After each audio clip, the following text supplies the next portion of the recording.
My name is Amelia. I'm 14 years old, and I never thought I'd be writing something like this. The night it all happened feels like a dream I can't wake up from, a dream that keeps replaying in my head. September 11th was supposed to be just another day, but the air already felt heavy. People all around America were arguing about politics, on TV, on their phones, even in my school cafeteria. Some people supported Charlie Kirk, others hated him. I didn't understand all the big words the adults used, but I could feel the anger everywhere. That evening, I went with my parents to the event. It was huge. Thousands of people packed into one place. Bright lights, loud speakers, chants echoing like thunder. On one side of the crowd, people cheered and clapped every time Charlie Kirk spoke. On the other side, people shouted back in protest, holding signs, their faces tight with frustration.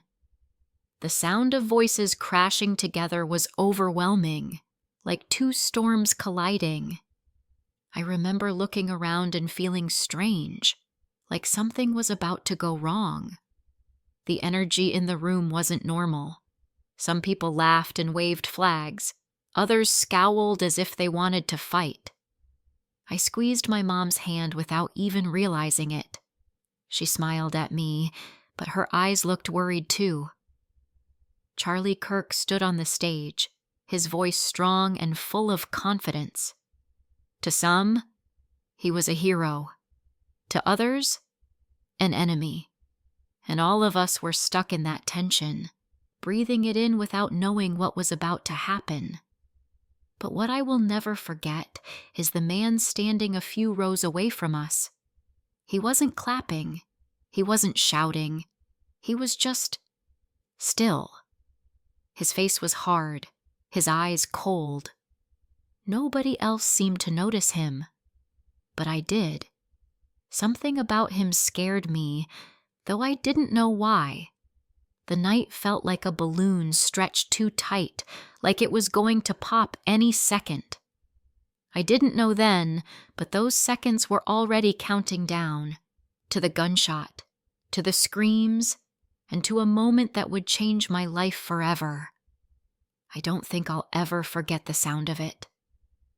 1 second, Charlie Kirk was still speaking, his voice echoing through the hall.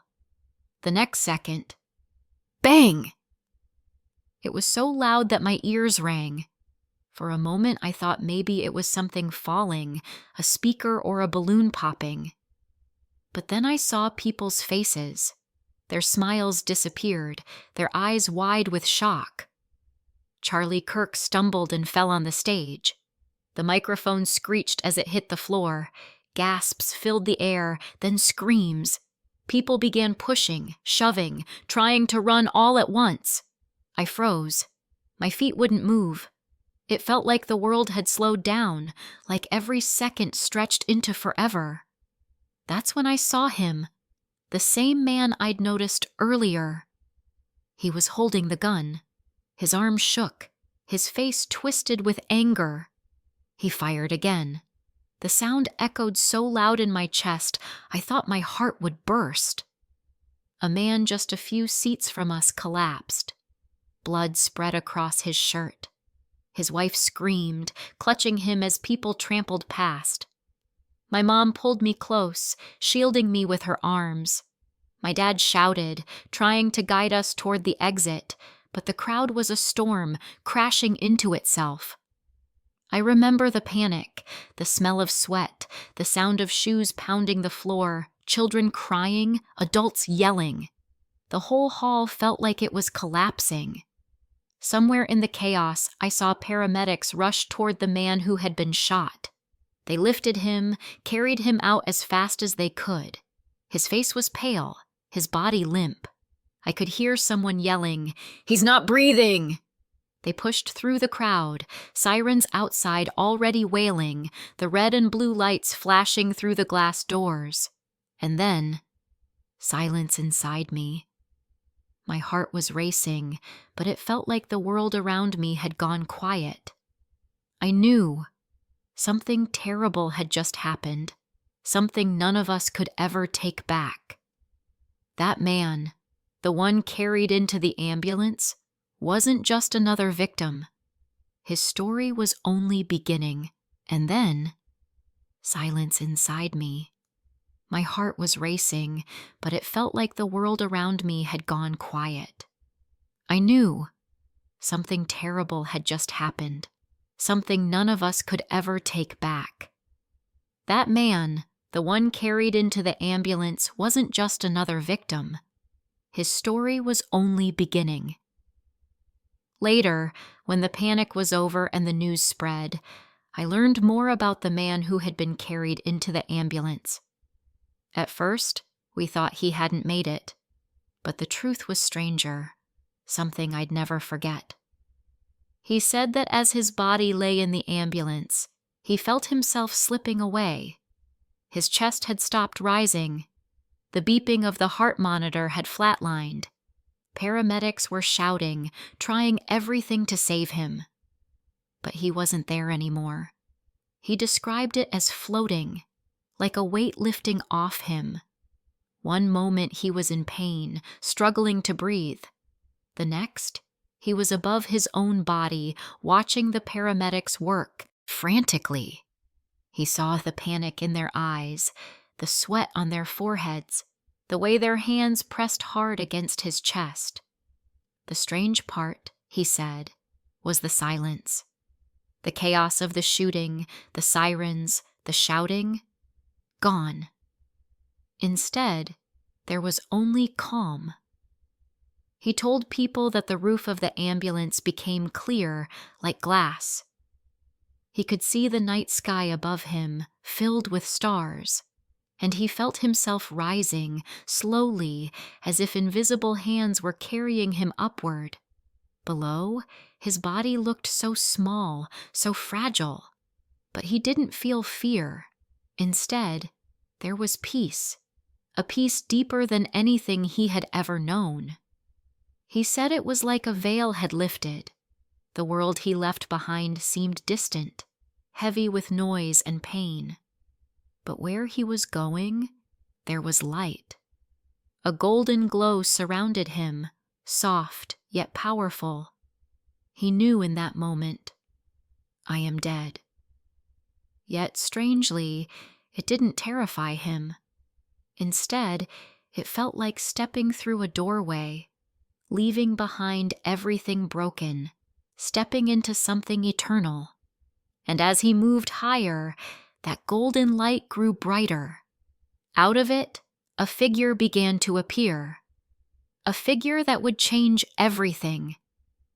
As I rose higher into the golden light, everything around me shifted. The chaos of the world below, the sirens, the screams, the panic, faded completely. In its place was a stillness so deep, so pure, it felt like the heartbeat of the universe itself. Then he appeared. Jesus. I didn't recognize him at first, not in the way I had imagined from stories or paintings. His presence radiated warmth and authority, a light that seemed to come from him and yet surround everything. His eyes were the hardest part to look at.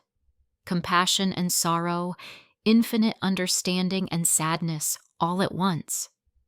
He spoke, and his voice wasn't just sound, it was a vibration that filled every part of me. Yes, you have passed from this world, he said, but I am sending you back. There are things you must see, things that will happen if the hearts of men do not turn. You will carry a warning, a message that the world must hear. I wanted to speak, to ask questions, but the words caught in my throat. His gaze penetrated me, seeing the fear, the doubt, the anger, the love, all that I was, and all that I could become. Around him, the light pulsed, golden and alive. It wasn't just brightness. It felt like a presence, a living energy, full of life, yet infinite and eternal.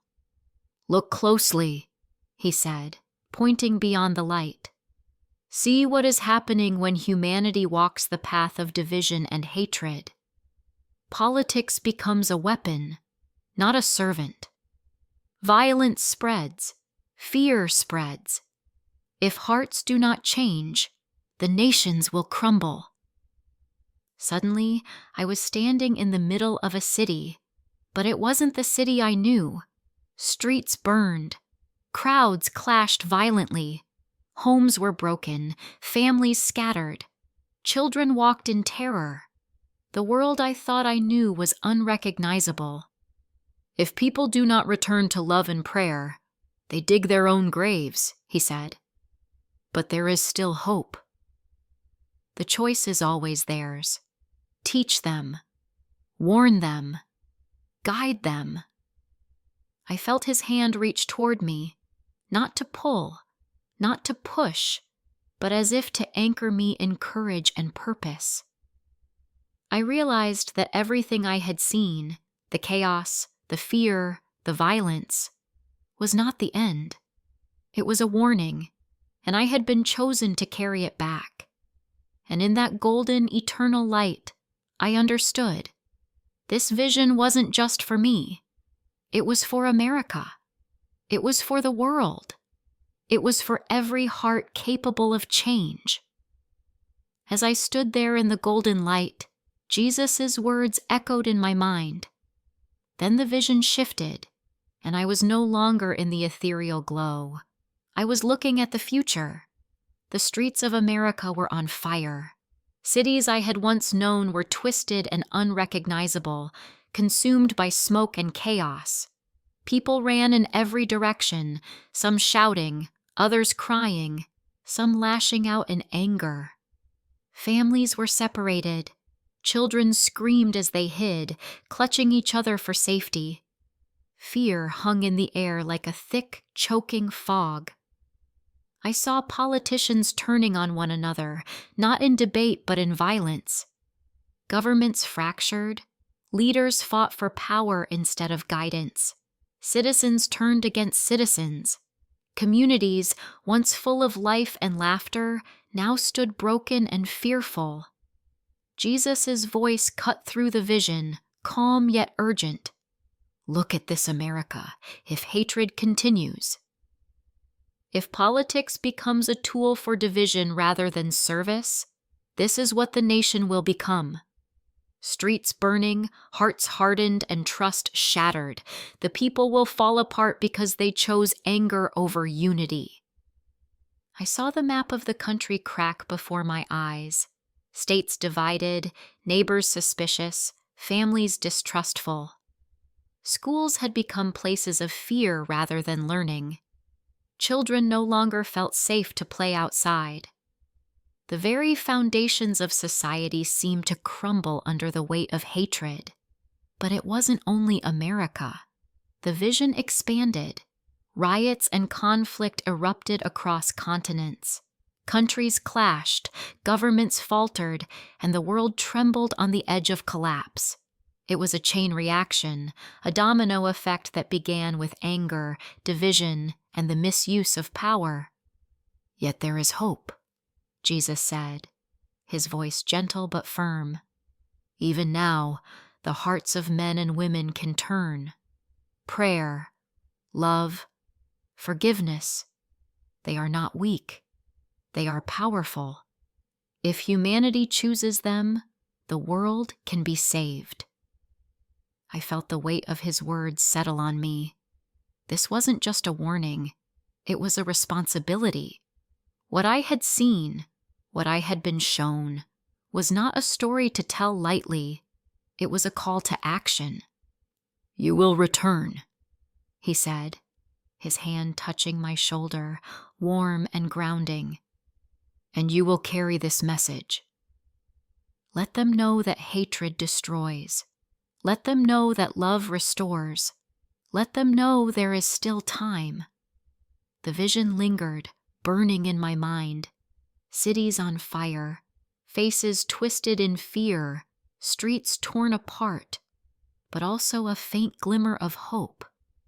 The message was clear. Humanity had a choice, and that choice would determine the future of nations. The vision didn't stop with America. Jesus' words stretched beyond borders, continents, and oceans. The chaos I saw wasn't just political, it was spiritual, a reflection of humanity's choices everywhere. "This message is not only for one nation," he said, his eyes steady and piercing. "It is for every heart capable of love, for every soul that can choose unity over division. Hatred is contagious. Anger spreads. But so can forgiveness, so can compassion, so can prayer." I saw the world through his gaze. Cities in Asia trembling with civil unrest, nations in Europe on the brink of collapse, communities in Africa torn by anger and misunderstanding. It was all connected. Every act of violence, every moment of bitterness, every choice made without love echoed across the planet. "The power to change the world lies in each individual," he said. "Prayer is not weakness. Love is not passive. These are forces greater than any weapon, stronger than armies, deeper than governments. When people embrace them, they ignite transformation." The vision showed small acts first. A teacher forgiving a student, neighbors helping one another after disaster, families coming together despite disagreements. These acts of love created ripples, growing into waves of change, calming storms before they erupted.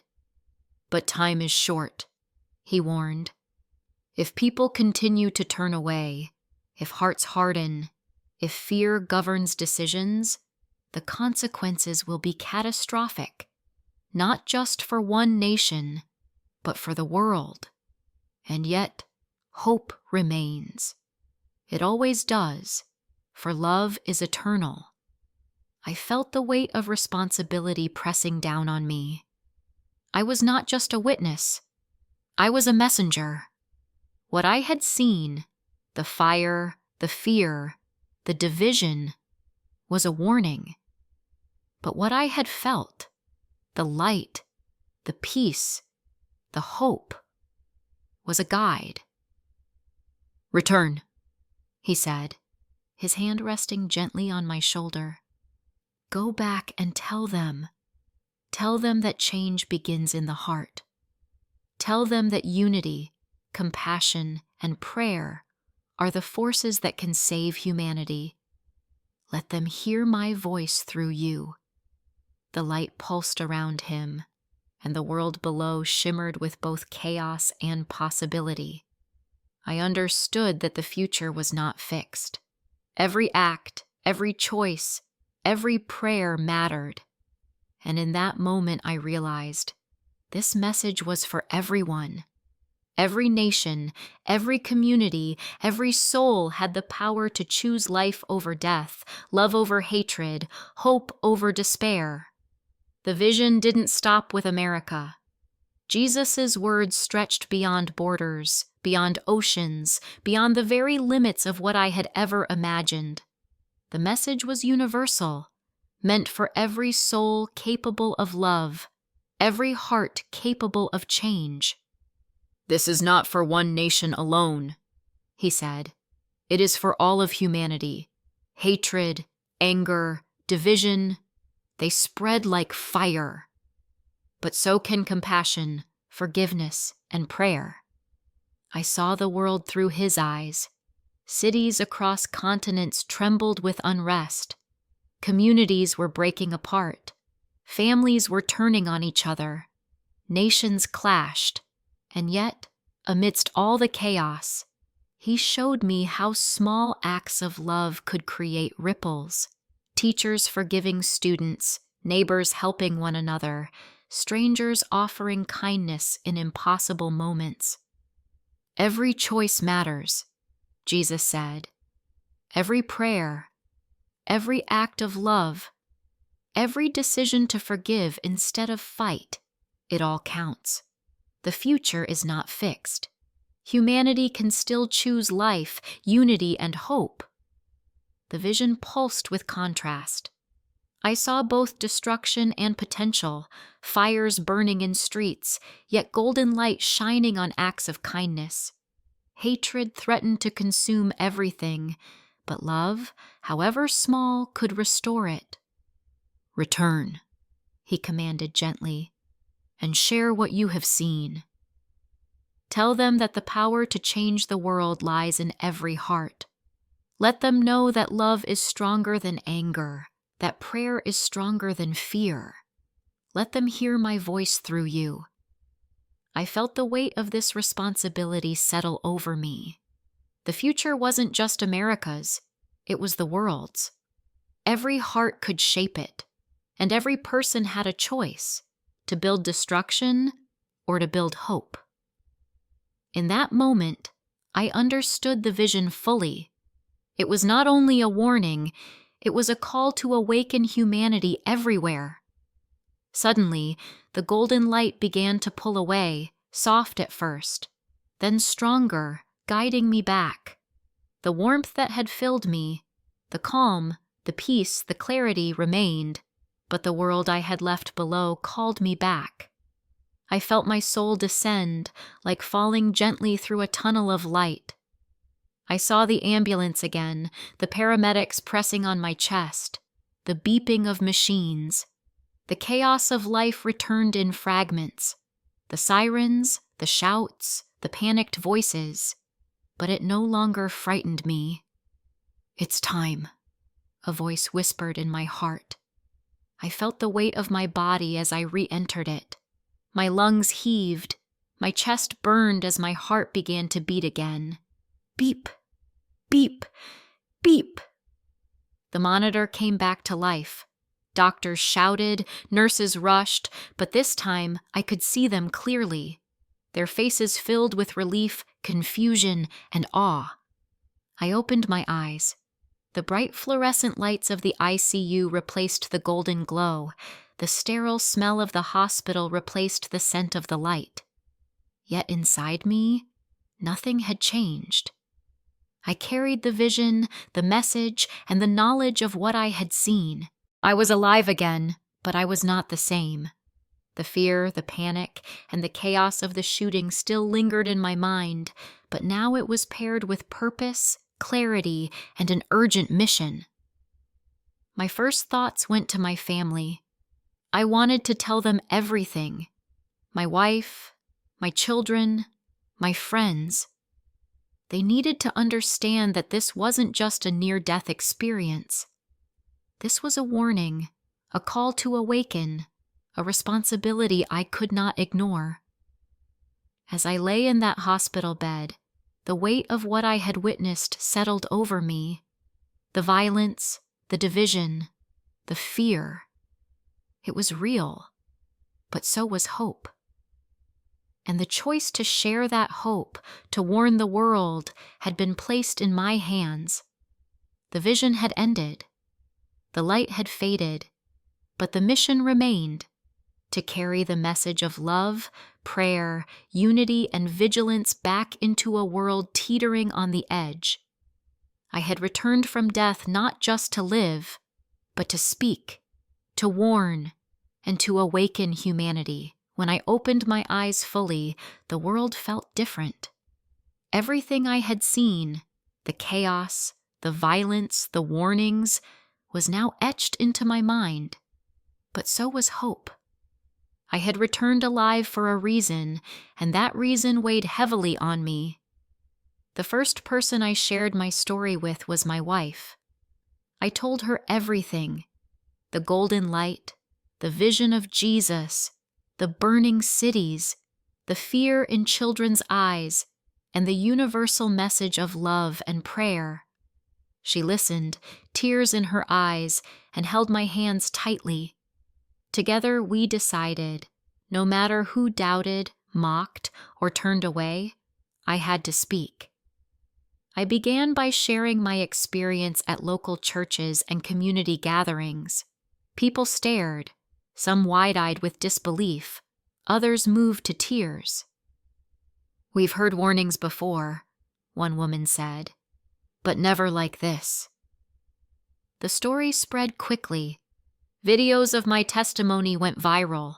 Social media amplified the message, reaching across states, then countries, then continents.